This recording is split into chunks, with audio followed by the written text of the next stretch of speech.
The Manchester Marriage, Part II, by Elizabeth Gaskell. Household Words, Christmas 1858. The clock struck 10. Desperate positions required desperate measures. If you will leave the house now, I will come to you tomorrow and tell you all. What is more, you shall see your child now. She lies sleeping upstairs. Oh, sir, you have a child. You do not know that as yet. A little, weakly girl, with just a heart and soul beyond her years. We have reared her up with such care. We watched her, for we thought for many a year she might die any day. And we tended her, and no hard thing has come near her, and no rough word has ever been said to her.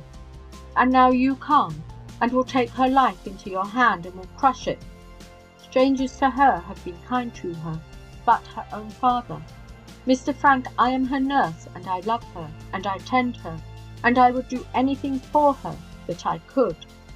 Her mother's heart beats as hers beats, and if she suffers a pain, her mother trembles all over.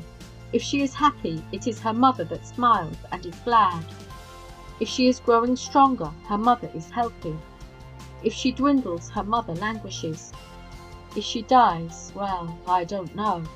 It is not everyone can lie down and die when they wish it. Come upstairs, Mr. Frank, and see your child. Seeing her will do good to your poor heart. Then go away, in God's name, just this one night. Tomorrow, if need be, you can do anything. Kill us all if you will, or show yourself a great, grand man, whom God will bless for ever and ever. Come, Mr. Frank, the look of a sleeping child is sure to give peace. She led him upstairs, at first almost helping his steps, till they came near the nursery door. She had well nigh forgotten the existence of little Edwin. It struck upon her with a fright as the shaded light fell over the other cot, but she skilfully threw that corner of the room into darkness, and let the light fall on the sleeping Ailsie. The child had thrown down the coverings, and her deformity, as she lay with her back to them, was plainly visible through her slight nightgown. Her little face, deprived of the lustre of her eyes, looked wan and pinched, and had a pathetic expression in it, even as she slept. The poor father looked and looked with hungry, wistful eyes, into which the big tears came swelling up slowly and dropped heavily down, as he stood trembling and shaking all over. Nora was angry with herself for growing impatient of the length of time that long, lingering gaze lasted. She thought that she waited for full half an hour before Frank stirred, and then, instead of going away, he sank down on his knees by the bedside, and buried his face in the clothes. Little Ailsie stirred uneasily. Nora pulled him up in terror. She could afford no more time, even for prayer, in her extremity of fear, for surely the next moment would bring her mistress home. She took him forcibly by the arm, but as he was going, his eye lighted on the other bed. He stopped. Intelligence came back into his face. His hands clenched. "His child?" he asked. "Her child," replied Nora. "God watches over him," she said instinctively. For Frank's looks excited her fears, and she needed to remind herself of the protector of the helpless. "God has not watched over me," he said in despair, his thoughts apparently recoiling on his own desolate, deserted state. But Nora had no time for pity. Tomorrow she would be as compassionate as her heart prompted. At length she guided him downstairs, and shut the outer door and bolted it, as if by bolts to keep out facts. Then she went back to the dining-room, and effaced all traces of his presence as far as she could. She went upstairs to the nursery, and sat there, her head on her hand, thinking what was to come of all this misery. It seemed to her very long before her master and mistress returned, yet it was hardly 11 o'clock. She heard the loud, hearty Lancashire voices on the stairs, and, for the first time, she understood the contrast of the desolation of the poor man who had so lately gone forth in lonely despair. It almost put her out of patience to see Mrs. Openshaw come in, calmly smiling, handsomely dressed, happy, easy to inquire after her children. Did Ailsie go to sleep comfortably? She whispered to Nora. Yes. Her mother bent over her, looking at her slumbers with the soft eyes of love. How little she dreamed who had looked on her last. Then she went to Edwin, with perhaps less wistful anxiety in her countenance, but more of pride. She took off her things to go down to supper. Nora saw no more that night. Besides having a door into the passage, the sleeping nursery opened out of Mr. and Mrs. Openshaw's room, in order that they might have the children more immediately under their own eyes. Early the next summer's morning, Mrs. Openshaw was awakened by Ailsie's startled call of "Mother! Mother!" She sprang up, put on her dressing gown, and went to her child. Ailsie was only half awake, and in not an unusual state of terror. "Who was he, mother? Tell me!" "Who, my darling? No one is here. You have been dreaming then. Waken up quite. See, it is broad daylight." "Yes," said Ailsie, looking round her, then clinging to her mother. "But a man was here in the night, mother." "Nonsense, little goose. No man has ever come near you." "Yes, he did. He stood there, just by Nora. A man with hair and a beard, and he knelt down and said his prayers. Nora knows he was here, mother." Half angrily, as Mrs. Openshaw shook her head in smiling incredulity. "Well, we'll ask Nora when she comes," said Mrs. Openshaw soothingly. "But we won't talk any more about him now. It is not 5 o'clock. It is too early for you to get up. Shall I fetch you a book and read to you?" "Don't leave me, mother," said the child, clinging to her. So Mrs. Openshaw sat on the bedside, talking to Ailsie, and telling her of what they had done at Richmond the evening before, until the little girl's eyes slowly closed and she once more fell asleep. "What was the matter?" asked Mr. Openshaw, as his wife returned to bed. Ailsie wakened up in a fright, with some story of a man having been in the room to say his prayers. A dream, I suppose. And no more was said at the time. Mrs. Openshaw had almost forgotten the whole affair when she got up about 7 o'clock. But by and by she heard a sharp altercation going on in the nursery, Nora speaking angrily to Ailsie, a most unusual thing. Both Mr. and Mrs. Openshaw listened in astonishment. "Hold your tongue, Ailsie. Let me hear none of your dreams. Never let me hear you tell that story again." Ailsie began to cry. Mr. Openshaw opened the door of communication before his wife could say a word. "Nora, come in here." The nurse stood at the door, defiant. She perceived she had been heard, but she was desperate. "Don't let me hear you speak in that manner to Ailsie again," he said sternly, and shut the door. Nora was infinitely relieved, for she had dreaded some questioning, and a little blame for sharp speaking was what she could well bear if cross-examination was let alone. Downstairs they went, Mr. Openshaw carrying Ailsie, the sturdy Edwin coming step by step, right foot foremost, always holding his mother's hand. Each child was placed in a chair by the breakfast table, and then Mr. and Mrs. Openshaw stood together at the window, awaiting their visitor's appearance and making plans for the day. There was a pause. Suddenly Mr. Openshaw turned to Ailsie and said, "What a little goosey somebody is with her dreams, wakening up poor tired mother in the middle of the night with a story of a man being in the room." "Father, I am sure I saw him," said Ailsie, half crying. "I don't want to make Nora angry, but I was not asleep, for all she says I was. I had been asleep, and I awakened up quite wide awake, though I was so frightened. I kept my eyes nearly shut, and I saw the man quite plain, a great brown man with a beard. He said his prayers, and then looked at Edwin, and then Nora took him by the arm and led him away, after they had whispered a bit together." "Now, my little woman, must be reasonable," said Mr. Openshaw, who was always patient with Ailsie. "There was no man in the house last night at all. No man comes into the house, as you know, if you think. Much less goes up into the nursery. But sometimes we dream something has happened, and the dream is so like reality that you are not the first person, little woman, who has stood out that the thing has really happened." "But indeed it was not a dream," said Ailsie, beginning to cry. Just then Mr. and Mrs. Chadwick came down, looking grave and discomposed. all during breakfast time they were silent and uncomfortable. As soon as the breakfast things were taken away and the children had been carried upstairs, Mr. Chadwick began, in an evidently preconcerted manner, to inquire if his nephew was certain that all his servants were honest, for that Mrs. Chadwick had that morning missed a very valuable brooch, which she had worn the day before. She remembered taking it off when she came home from Buckingham Palace. Mr. Openshaw's face contracted into hard lines, grew like what it was before he had known his wife and her child. He rang the bell even before his uncle had done speaking. It was answered by the housemaid. "Mary, was anyone here last night while we were away?" "A man, sir, came to speak to Nora." "To speak to Nora? Who was he? How long did he stay?"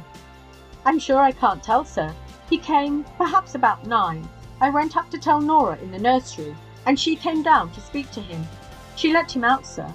She will know who he was and how long he stayed." She waited a moment to be asked any more questions, but she was not, so she went away. A minute afterwards Mr. Openshaw made as though he were going out of the room, but his wife laid her hand on his arm. "Do not speak to her before the children," she said in her low, quiet voice. "I will go up and question her." "No, I must speak to her. You must know," said he, turning to his uncle and aunt, "my missus has an old servant, as faithful as ever a woman was, I do believe, as far as love goes, but, at the same time, who does not speak the truth, as even the missus must allow. Now, my notion is, that this Nora of ours has been come over by some good-for-nothing chap, for she's at the time of life when they say women pray for husbands, any good lord, any, and has let him into our house, and the chap has made off with your brooch, and map and many another thing beside. It's only saying that Nora is soft-hearted, and doesn't stick at a white lie. That's all, missus." It was curious to notice how his tone, his eyes, his whole face was changed, as he spoke to his wife, but he was the resolute man through all. She knew better than to oppose him, so she went upstairs and told Nora that her master wanted to speak to her, and that she would take care of the children in the meanwhile. Nora rose to go, without a word. Her thoughts were these: "If they tear me to pieces, they shall never know through me. He may come, and then, just Lord have mercy upon us all. For some of us are dead folk to a certainty, but he shall do it, not me." You may fancy now her look of determination as she faced her master alone in the dining-room, Mr. and Mrs. Chadwick having left the affair in their nephew's hands, seeing that he took it up with such vehemence. "Nora, who was that man that came to my house last night?" "Man, sir?" as if infinitely surprised, but it was only to gain time. "Yes, the man that Mary let in, that she went upstairs to the nursery to tell you about, that you came down to speak to, the same chap, I make no doubt, that you took into the nursery to have your talk out with, the one Ailsie saw, and afterwards dreamed about, thinking, poor wench, she saw him say his prayers, when nothing, I'll be bound, was further from his thoughts, the one that took Mrs. Chadwick's brooch, value £10. Now, Nora, don't go off. I'm as sure as my name's Thomas Openshaw that you knew nothing of this robbery, but I do think you've been imposed on, and that's the truth. Some good-for-nothing chap has been making up to you, and you've been just like all other women, and have turned a soft place in your heart to him, and he came last night a-lovyering, and you had him up in the nursery, and he made use of his opportunities and made off with a few things on his way down. Come now, Nora, it's no blame to you, only you must not be such a fool again. Tell us," he continued, "what name he gave you, Nora. I'll be bound it was not the right one, but it will be a clue for the police." Nora drew herself up. "You may ask that question, and taunt me with my being single, and with my credulity, as you will, Mr. Openshaw. You'll get no answer from me. As for the brooch, and the story of theft and burglary, if any friend ever came to see me, which I defy you to prove and deny, he'd be just as much above doing such a thing as you yourself, Mr. Openshaw, and more so, too, for I'm not at all sure as everything you have is rightly come by, or would be yours long, if every man had his own." She meant, of course, his wife, but he understood her to refer to his property in goods and chattels. "Now, my good woman," said he, "I'll just tell you truly, I never trusted you out and out. But my wife liked you, and I thought you had many a good point about you. If you once begin to sauce me, I'll have the police to you, and get out the truth in a court of justice, if you'll not tell it me quietly and civilly here. Now, the best thing you can do is quietly to tell me who the fellow is. Look here, a man comes to my house, asks for you, you take him upstairs, a valuable brooch is missing next day. We know that you, and Mary, and cook, are honest, but you refuse to tell us who the man is. Indeed, you've told me one lie already about him, saying no one was here last night. Now, I just put it to you. What do you think a policeman would say to this, or a magistrate? A magistrate would soon make you tell the truth, my good woman. There's never been a creature born that should get it out of me, said Nora, not unless I choose to tell. I've a great mind to see, said Mr. Openshaw, growing angry at the defiance. Then, checking himself, he thought before he spoke again. Nora, for your missus's sake, I don't want to go to extremities. Be a sensible woman, if you can. It's no great disgrace, after all, to have been taken in. I ask you once more, as a friend, who was this man that you let into my house last night? No answer. He repeated the question in an impatient tone. Still no answer. Nora's lips were set in determination not to speak. Then there is but one thing to be done. I shall send for a policeman. You will not, said Nora, starting forward.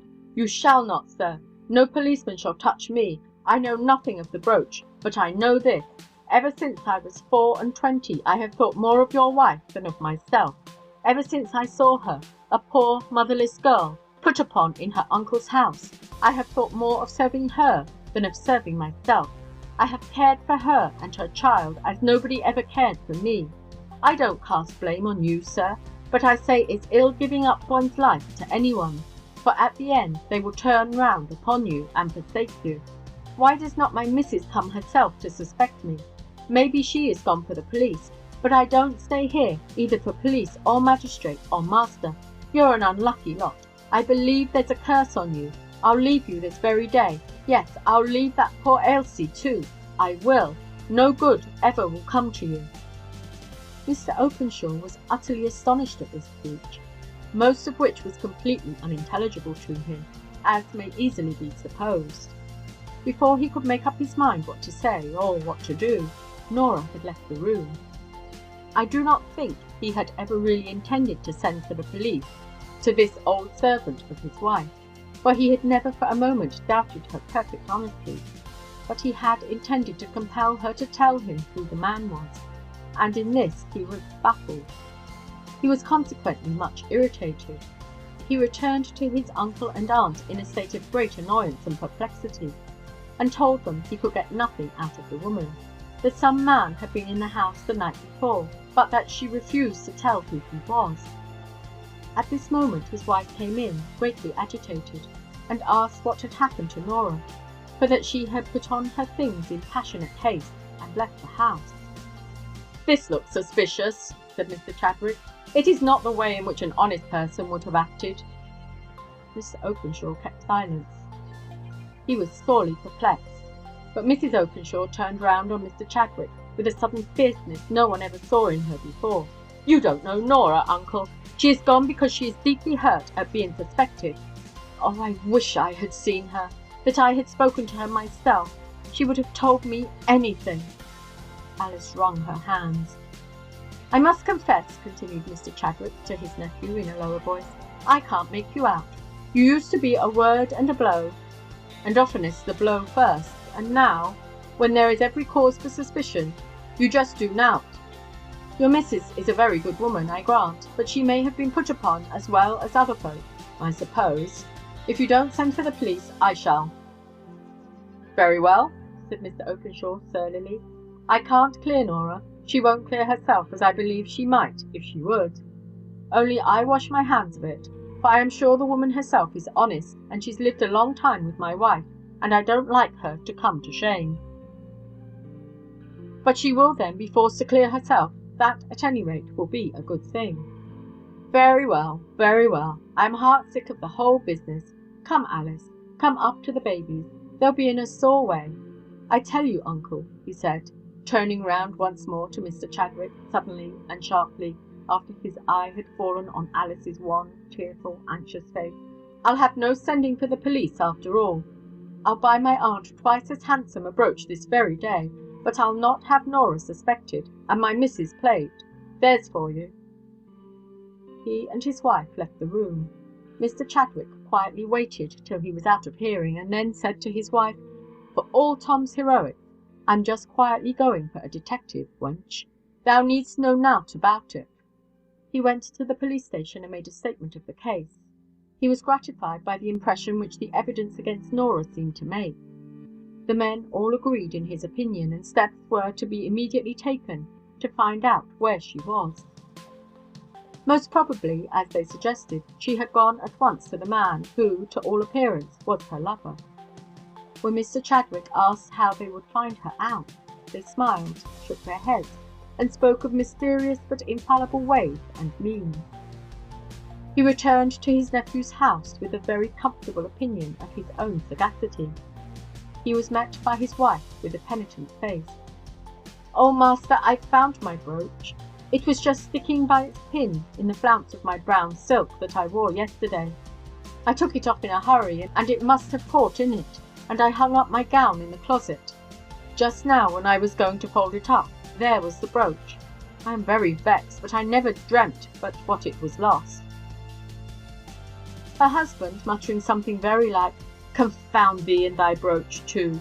I wish I'd never given it to thee," snatched up his hat and rushed back to the station, hoping to be in time to stop the police from searching for Norah. But a detective was already gone off on the errand. Where was Norah? Half mad with the strain of the fearful secret, she had hardly slept through the night for thinking what must be done. Upon this terrible state of mind had come Ailsie's questions, showing that she had seen the man, as the unconscious child called her father. Lastly came the suspicion of her honesty. She was little less than crazy as she ran upstairs and dashed on her bonnet and shawl, leaving all else, even her purse, behind her. In that house she would not stay. That was all she knew or was clear about. She would not even see the children again, for fear it should weaken her. She dreaded above everything Mr. Frank's return to claim his wife. She could not tell what remedy there was for a sorrow so tremendous for her to stay to witness.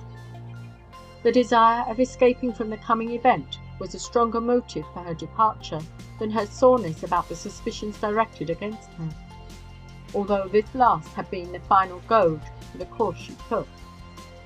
She walked away almost at headlong speed, sobbing as she went, as she had not dared to do during the past night for fear of exciting wonder in those who might hear her. Then she stopped. An idea came into her mind that she would leave London altogether and betake herself to her native town of Liverpool. She felt in her pocket for her purse as she drew near the Euston Square station with this intention. She had left it at home. Her poor head aching, her eyes swollen with crying, she had to stand still and think, as well as she could, where next she should bend her steps. Suddenly the thought flashed into her mind that she would go and find out poor Mr. Frank. She had been hardly kind to him the night before, though her heart had bled for him ever since. She remembered his telling her, when she inquired for his address, almost as she had pushed him out of the door, of some hotel in a street not far distant from Euston Square. Thither she went.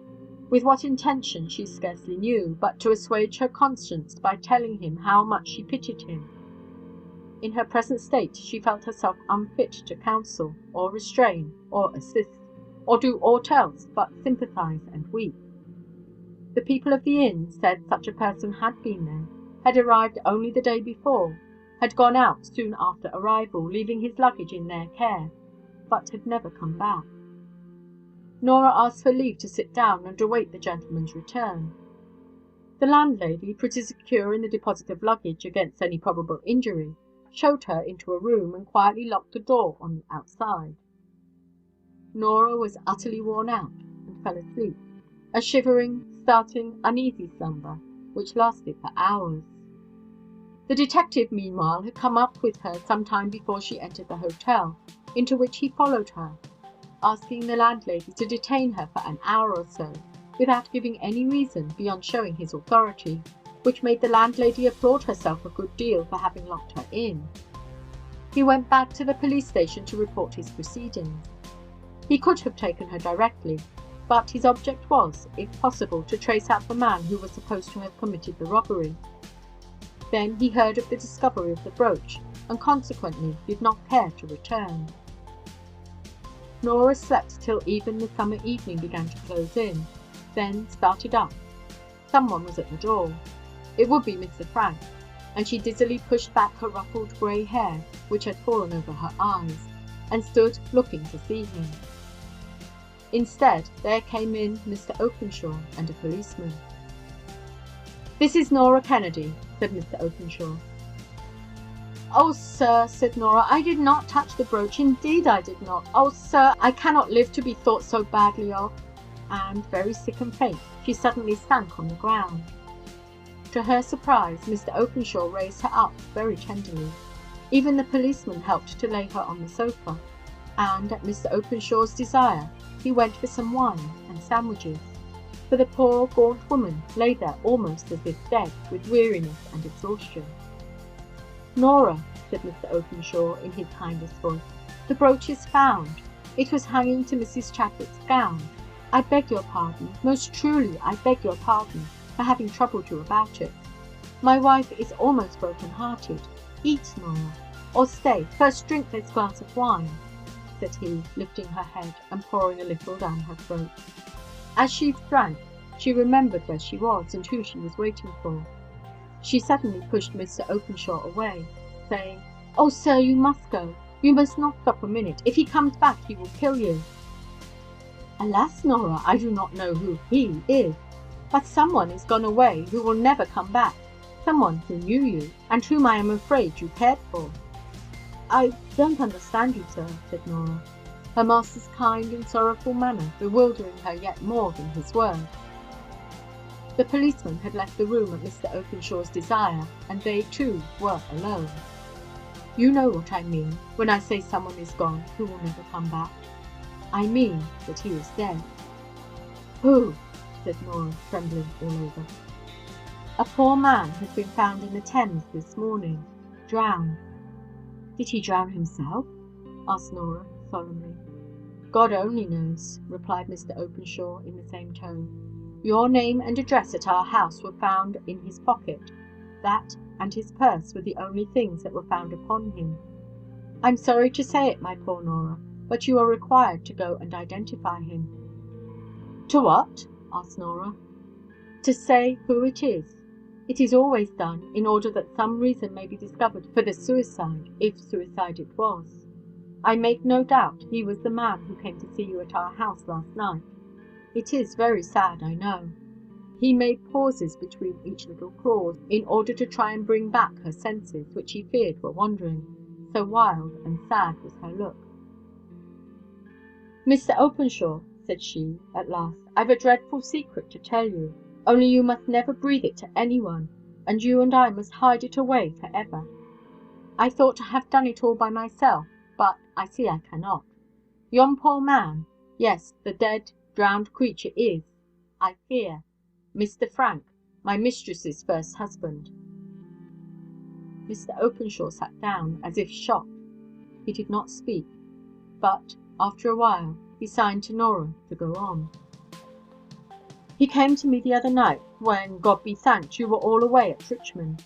He asked me if his wife was dead or alive. I was a brute and thought more of your all coming home than of his sore trial. I spoke out sharp and said she was married again and very content and happy. I all but turned him away, and now he lies dead and cold." "God forgive me," said Mr. Openshaw. "God forgive us all," said Norah. "Yon poor man needs forgiveness, perhaps, less than any one among us. He had been among the savages, shipwrecked I know not what, and he had written letters which had never reached my poor missus. He saw his child. He saw her, yes. I took him up to give his thoughts another start, for I believed he was going mad on my hands. I came to seek him here, as I more than half promised. My mind misgave me when I heard he never came in. Oh, sir, it must be him." Mr Openshaw rang the bell. Norah, who was almost too much stunned to wonder at what he did. He asked for writing materials, wrote a letter, and then said to Norah, "I am writing to Alice to say I shall be unavoidably absent for a few days, that I have found you, that you are well, and send her your love, and will come home to-morrow. You must go with me to the police court. You must identify the body. I will pay high to keep names and details out of the papers." "But where are you going, sir?" He did not answer her directly. Then he said, "Norah, I must go with you and look on the face of the man whom I have so injured. Unwittingly, it is true, but it seems to me as if I had killed him. I will lay his head in the grave as if he were my only brother. And how he must have hated me! I cannot go home to my wife till all that I can do for him is done. Then I go with a dreadful secret on my mind. I shall never speak of it again after these days are over. I know you will not either." He shook hands with her, and they never named the subject again, the one to the other. Norah went home to Alice the next day. Not a word was said on the cause of her abrupt departure a day or two before.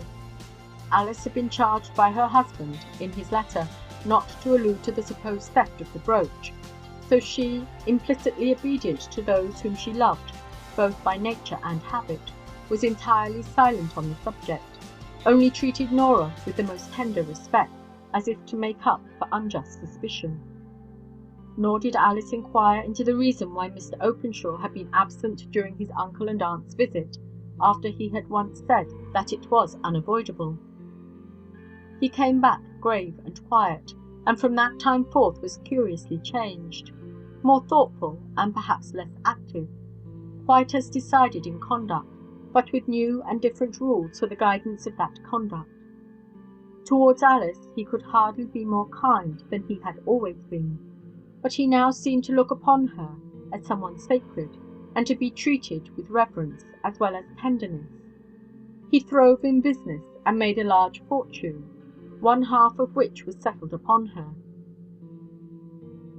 Long years after these events, a few months after her mother died, Ailsie and her father, as she always called Mr Openshaw, drove to a cemetery a little way out of town, and she was carried to a certain mound by her maid, who was then sent back to the carriage.